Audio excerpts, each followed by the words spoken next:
എങ്ങനെയൊക്കെ സൂചനകൾ സാക്ഷാൽ മൂകാംബി അമ്മ നൽകിയിട്ടും അമ്മ അതിൽ നിന്നൊന്നും പഠിക്കുന്നില്ലല്ലോ എന്ന് ആലോചിക്കുമ്പോഴാണ് എനിക്ക് സങ്കടം. അത് ശ്യാമിലിയുടെ കാര്യത്തിലായാലും സംസാരശേഷി നഷ്ടപ്പെട്ട കാര്യത്തിലായാലും ദേവി നൽകിയ സൂചനയാണ് അതൊക്കെ. എനിക്കും മുത്തശ്ശിക്കും അതിന്റെ ഗൗരവം മനസ്സിലായി. അമ്മയ്ക്കും അത് അറിയാഞ്ഞിട്ടൊന്നുമല്ല. എങ്കിലും അമ്മ സ്വന്തം വാശിയിൽ ഉറച്ചു നിൽക്കുന്നതാ ഈ പ്രശ്നങ്ങൾക്കൊക്കെ കാരണം.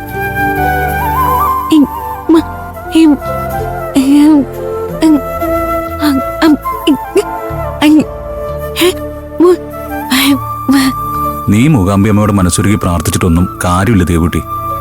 പ്രാർത്ഥിക്കേണ്ടതും വിശ്വസിക്കേണ്ടതും അതനുസരിച്ച് പ്രവർത്തിക്കേണ്ടതും അമ്മ തന്നെയാ. എന്നെപ്പോലെ ഒരു പാവം പിടിച്ച പെൺകുട്ടിയെ പരിഹസിക്കാനും ദ്രോഹിക്കാനും ശ്രമിച്ചതിന് ദേവി കൊടുത്ത ശിക്ഷ തന്നെ ഇത്. മുത്തശ്ശി പറയുന്ന പോലെ പ്രായശ്ചിത്തം കൊണ്ട് മാത്രമേ അത് മാറ്റിയെടുക്കാൻ പറ്റൂ. പക്ഷേ അമ്മ ഒരിക്കലും അതിന് തയ്യാറാവില്ലല്ലോ.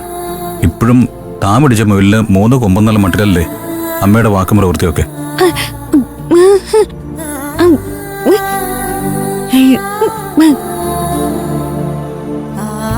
അമ്മയുടെ ഭാഗത്തുനിന്ന് ചിന്തിക്കുമ്പോൾ അതൊന്നും തെറ്റായിട്ട് അവർക്ക് തോന്നുന്നില്ലായിരിക്കും.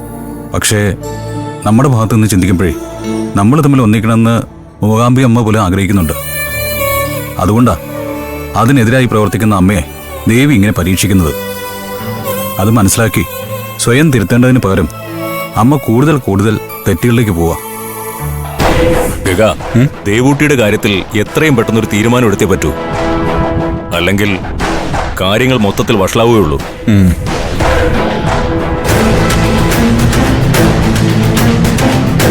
ഗഗ, ദേ അങ്ങോട്ട് നോക്കി.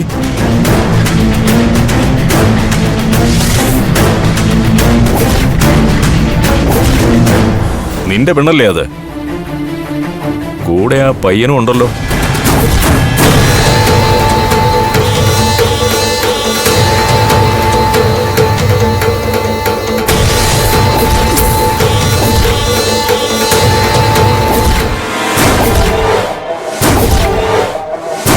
വിക്രമൻ ചേട്ടാ വാ, നമുക്ക് രണ്ടിനെ ശരിക്കുന്നു വരട്ടാം. അല്ലെങ്കിൽ അവൻ അവളെയും കൊണ്ടേ പോവൂ. ശരി, വാ.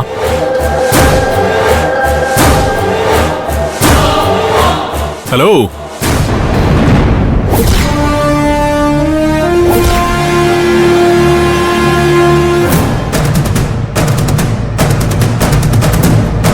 രണ്ടുപേരും കൂടെ എന്താ ഇവിടെ റൊമാൻസാ? അത് ചോദിക്കാൻ നിങ്ങളാരാ? ഞാൻ ആരാണെന്ന് ദാ ഇവളോട് ചോദിച്ചാ മതി. അതെ, ഇവിടെ ഇമാതിരി പരിപാടിയൊന്നും നടക്കില്ല കേട്ടോ. കൊച്ചു വർത്തമാനമൊക്കെ നിർത്തി മോൻ വേഗം കൂടണയാ നോക്ക്.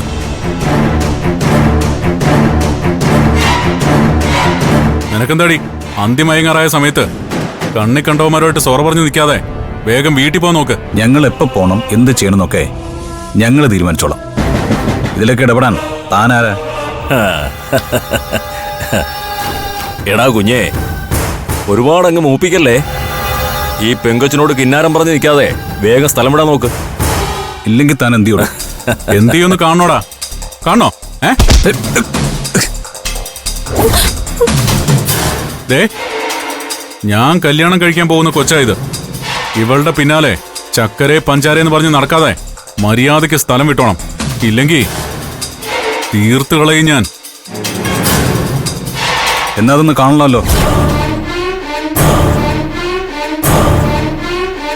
താൻ ആരാന്നാടോ തന്റെ വിചാരം?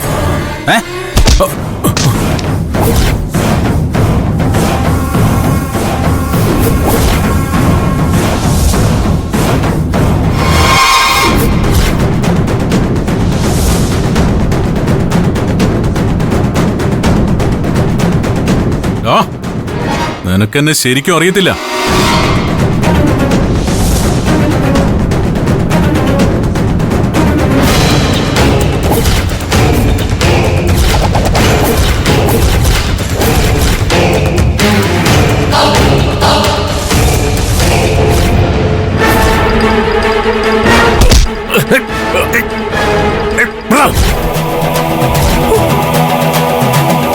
വിടാം.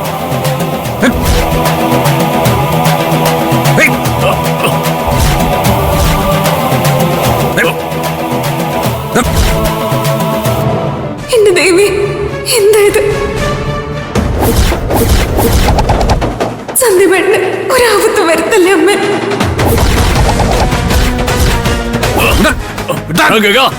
കുത്തി കൊടലെടുക്കണവന്റെ ഐഗിരി നന്ദിനി നന്ദിത മേദിനി വിശ്വവിനോദിനി നന്ദനുദേ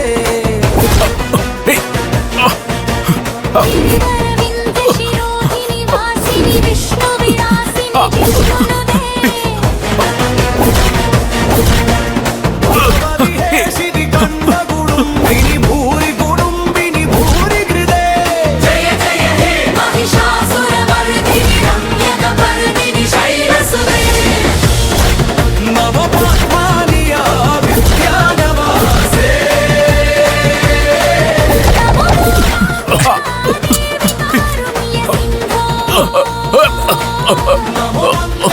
ദേവി മൂകാംബിക നമോ ശാംഭവി ചമ്പു പത്നി സുരവർഷിണി ഗഗ പാമ്പ് സമർഷിണി ഹർഷരദേ ത്രിഭുവനപോഷിണി അയ്യോ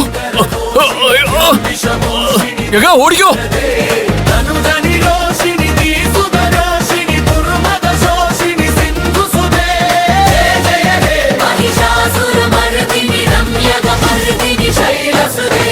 ദേവുട്ടി, ദേവുട്ടി, പേടിക്കണ്ട, അവര് പോയി. ഒന്നുമില്ലെന്നേ, അവര് പോയി. താമ്പാ.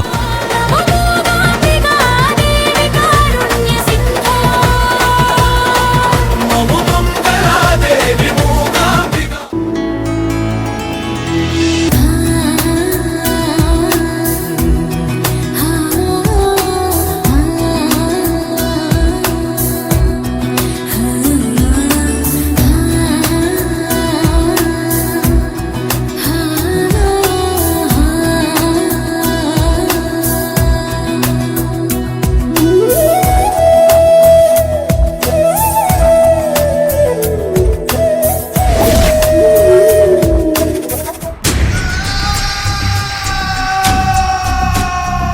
ഇത്തവണ നിന്നിലാർക്കും സംശയം തോന്നിയില്ലല്ലോ അല്ലേ? ഇല്ല, ആ ബാലികയ്ക്ക് എന്നെ വലിയ ഇഷ്ടമാ. അവളുടെ മരിച്ചുപോയ അമ്മയുടെ കൂട്ടാ ഞാനെന്ന് എപ്പോഴും പറയും. എന്നെ കാണുമ്പോഴേ അവൾക്ക് വലിയ സന്തോഷമാ. നന്നായി, അത് നന്നായി വേതാളി. അവളുടെ ഈ ഇഷ്ടം നീ ഇനിയും വളർത്തിയെടുക്കണം. ഞാൻ പറഞ്ഞത് നിനക്കോർമ്മയുണ്ടല്ലോ? നീ എവിടേക്ക് വിളിച്ചാലും അവള് വരാൻ തയ്യാറാവണം. നിന്നെ സംശയിക്കാത്ത വിധം ആ കുട്ടിയുടെയും തിരുമേനിയുടെയും വിശ്വാസം